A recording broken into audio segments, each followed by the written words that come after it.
New at midday, the Navy just released the results of its investigation into how a helicopter crashed earlier this year. The MH-53E Sea Dragon crashed about 20 miles off the coast of Virginia Beach this past January. 5 crew members were on board. 3 died in the crash. Our Deanna LeBlanc is live at Naval Station Norfolk. So, Deanna, what did the Navy have to say? Well, Katie, this is the report from the Department of the Navy that they just released to the media, and in it, it says that there was a fire inside the cabin that contributed and caused that crash. Now, we can show you video from inside of another MH-53. You can see in this video of another MH-53, a similar helicopter. There's white wires running horizontally along the top.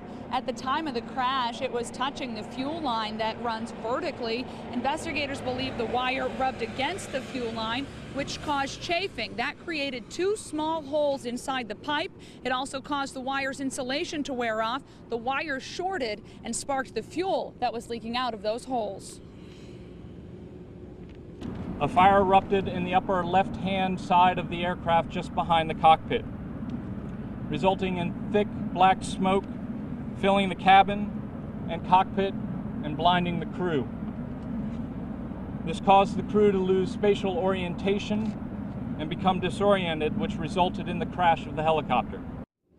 And Captain Flannery says that once that fire started, fuel kept pouring out of those 2 small holes, essentially feeding the fire. One of the surviving members interviewed by investigators in this report describes the fire as like a locomotive, like it was coming out of a steam pipe.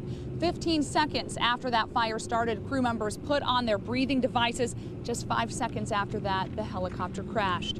And remember, Petty Officer Brian Collins, Lieutenant Wesley Van Dorn, and Lieutenant Sean Snyder all died in that crash. Today, Captain Flannery said there was nothing they could have done to prevent that fire, that it was a mechanical error. And he said that the Navy should have a new plan in a few months for inspecting those fuel lines and inspecting those wire bundles. But after the crash, they inspected all the fuel lines and wire bundles on all MH-53s and the Marine Corps equivalent, the CH-53. I'll describe to you coming up at 4 o'clock which ones of those passed inspection and just how many failed. Live in Norfolk, I'm Deanna LeBlanc. 10 on your side.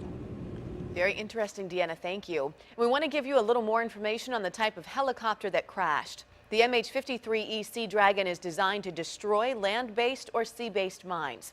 It carries no weapons and flies with 2 pilots and up to 6 crew members.